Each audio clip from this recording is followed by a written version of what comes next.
Students, आज हम बात करेंगे गेस्टाल्ट पद्धति के सिद्धांत के बारे में। सीखने के सिद्धांतों के अंतर्गत अगर हम बात करें तो पहला सिद्धांत थॉर्नडाइक ने दिया था, जिसकी हम पहले चर्चा कर चुके हैं। उसके बाद स्किनर ने क्रिया प्रस्तुत का सिद्धांत दिया और थॉर्नडाइक के द्वारा जो सिद्धांत दिया गया था प्रतिबिंब भूल, उसके विरोध में गेस्टाल्ट वादियों ने अपना सिद्धांत दिया और इस सिद्धांत को सूझ का सिद्धांत या अंतर्दृष्टि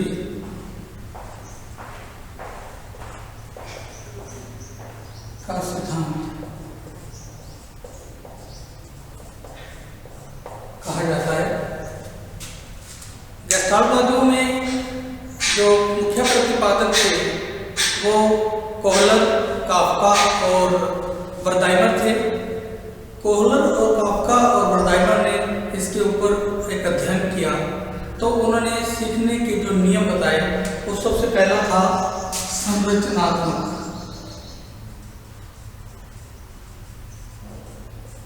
जिसको इंग्लिश में स्ट्रक्चर्ड कह सकते हैं।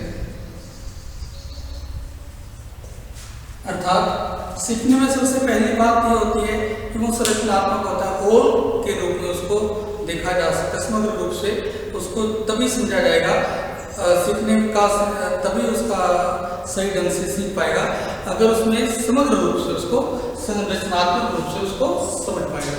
नेक्स्ट है संरचनात्मक के बाद हम बात करने जा रहे हैं समीयता,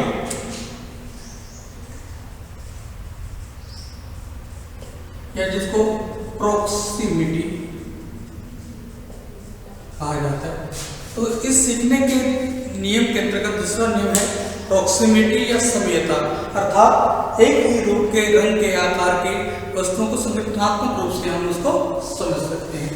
नेक्स्ट तीसरा नियम है समरूपता,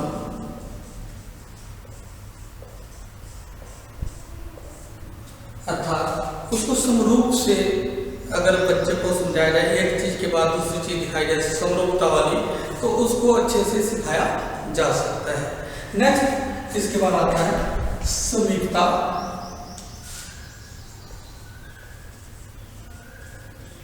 या जिसको क्लोजर कहा जा सकता है। सीखने में यह नियम भी लागू हुआ कि अगर अंतर्दृष्टि द्वारा जो सीखा जाए तो अगर उसके अंदर समीपता हो, अर्थात एक दूसरे से इंटर रिलेटेड होकर के हम चलें, तो उसको हम अच्छे से सीख सकते हैं। नेक्स्ट उसके बाद लास्ट आता है एकरूपता और निरंतरता।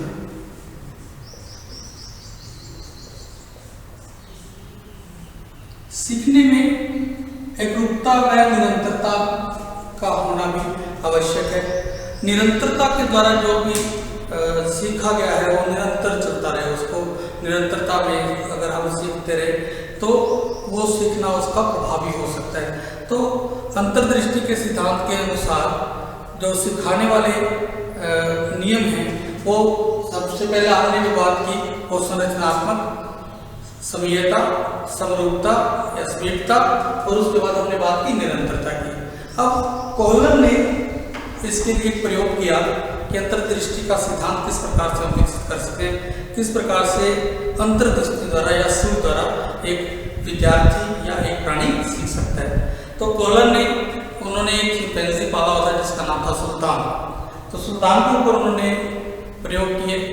तो पहला उन्होंने प्रयोग किया, सुल्तान को पहले तो भूखा रखा और उसके लिए कुछ केलों का इंतजाम किया और वो भूखे सुल्तान को एक पिंजरे में बंद करके रख दिया गया और उस पिंजरे में एक डंडा रख दिया गया। अब ये देखना यह था कि वो किस प्रकार से उन केलों को प्राप्त करता है। तो अलग अलग तरीके से उसने कोशिश की, क्योंकि वो भूखा था, उसको भूख लगी हुई थी। तो सुल्तान ने क्या किया, पहले तो पिंजरे के ऊपर प्रयास किए, पिंजरे को हिलाया डुलाया, काफी कोशिश की, लेकिन उसके जितने प्रयास थे सब असफल रहे, विफल रहे। फिर उसके पास एक आइडिया आया, उसको पास एक डंडा दिखाई दिया, तो उसने सोचा कि इस डंडे को यूज किए, तो उसने डंडे का प्रयोग किया। डंडे को पिंजरे के बाहर लेके गया तो केले की दूरी डंडे जितनी थी, तो उन केलों को उस डंडे के सहारे उसने खींच लिया। तो इस प्रकार वो इस बात के लिए सक्षम हो गया कि केलों को प्राप्त कर लिया और अपनी भूख मिटा ली। फिर कोहलर के दिमाग में एक और विचार आया कि इसके लिए दूसरा प्रयोग भी किया जाए। तो उसके सीखने के सिद्धांत के अनुसार कोहलर ने दूसरा प्रयोग किया, वो भी उसी चिंपैंजी सुल्तान के लिए किया और उसी पिंजरे में किया। लेकिन अब क्या किया, उस केलों को थोड़ा दूर रखा। अब उसके साथ एक डंडे के साथ दूसरा डंडा भी रखा गया। वो ऐसा रखा गया कि दूसरा डंडा उसके साथ अटैक कर सके, उसको उसके साथ इस्तेमाल कर सके। अब क्योंकि चिंपैंजी जान चुका था मनुष्य कि अगर मैं इस डंडे का प्रयोग करता हूं तो केलों को प्राप्त कर सकता हूं, तो पहले उसने डंडा उठाया, तो उसने प्रयास किया हाथ को थोड़ा आगे ले जा करके पिंजरे की सलाखों पे, ताकि उस केलों को प्राप्त कर सके, लेकिन वो केलों को प्राप्त नहीं कर पाया। फिर उसने देखा कि उसके पास एक और डंडा है, तो उसने उस डंडे को दूसरे डंडे के साथ जब अटैच किया तो उसने पाया कि उसके द्वारा जो दूसरा डंडा अटैच करने के बाद उसने जब केलों तक पहुंचने की कोशिश की, तो उसने देखा कि वो आसानी से उन केलों तक पहुंच सकता था। तो इस दूसरे प्रयोग से कोहलर ने यह सिद्ध करने की कोशिश की कि सूझ जब विकसित हो जाए तो उसके द्वारा एक दूसरी वस्तु का प्रयोग करके भी उस वस्तु को प्राप्त, जिस भी वस्तु को प्राप्त करना चाहता है, अभिष्ट वस्तु को और अभिष्ट साधन द्वारा प्राप्त कर सकता है।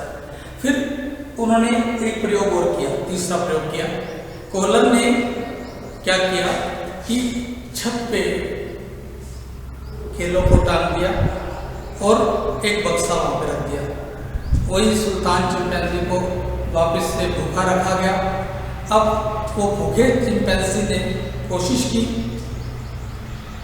उछल करके, कूद करके कि केलों को प्राप्त कर सके, लेकिन वो केलों को प्राप्त नहीं कर पाया। उसके प्रयास विफल जाते रहे। फिर उसने देखा कि वहाँ पे एक बक्सा पड़ा है। उस बक्से को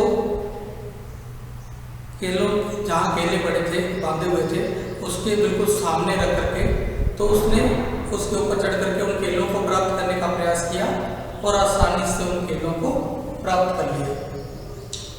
अब उसके बाद कोहलर ने एक और प्रयोग किया उसी चिंपैंजी के ऊपर। फिर उस चिंपैंजी को भूखा रखा, फिर एक बॉक्स रख दिया गया और केलों को थोड़ा ऊपर टांग दिया और ऊपर टांग दिया, जिससे कि एक बॉक्स से उसका हाथ ना पहुंच सके। वहाँ पे 2-3 बॉक्स रख दिए गए, वैसे ही संदूक रख दिए गए। अब वो वापस से जो चिंपैंजी था उसको वहाँ छोड़ दिया गया। तो चिंपैंजी को पता था कि एक बॉक्स रखने से वो केलों को प्राप्त कर चुका था, तो उसने वो बॉक्स रखा।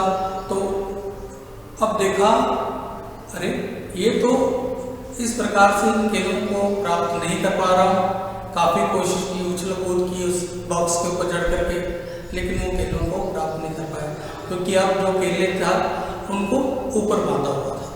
तो नेक्स्ट अब क्या किया, उसने देखा एक डिब्बा और पड़ा है, एक संदूक, एक बॉक्स और पड़ा है। तो उसने बॉक्स को उठाया और उस बॉक्स को उस दूसरे बॉक्स के ऊपर रख दिया। अब उसने फिर वापस से देखा तो आसानी से उसने केलों को प्राप्त कर लिया। तो कोहलर के जो 4 प्रयोग थे उसके द्वारा उसने यह प्राप्त किया कि सूझ द्वारा अगर किसी भी प्राणी या व्यक्ति को सिखाया जाए तो उसकी सूझ विकसित हो सकती है उसको, अगर, लेकिन उसकी कंडीशन है, उसके लिए उसको वह कंडीशन में रखा जाए। जैसे उसको भूखा रखा गया था, अगर सुल्तान को भूखा ना रखा जाता तो वो केलों के लिए प्रयास नहीं करता, ज़्यादा प्रयास नहीं करता। तो इसलिए दूसरा प्रयोग एक वैज्ञानिक और है, अल्बर्ट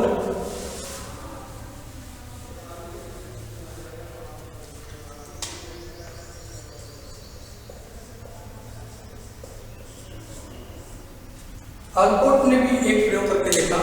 उसने 19 से लेके 49 महीने तक के कुछ बच्चे लिए और उनके लिए कुछ खिलौनों की व्यवस्था की, सुंदर सुंदर खिलौने लिए। अब उन खिलौनों को थोड़ा ऊंचाई पर रख दिया और इतना ऊंचा रख दिया कि उन बच्चों के द्वारा उन खिलौनों को प्राप्त करने के लिए प्रयास करना पड़े, क्योंकि बच्चों को खिलौनों से प्रेम होता है।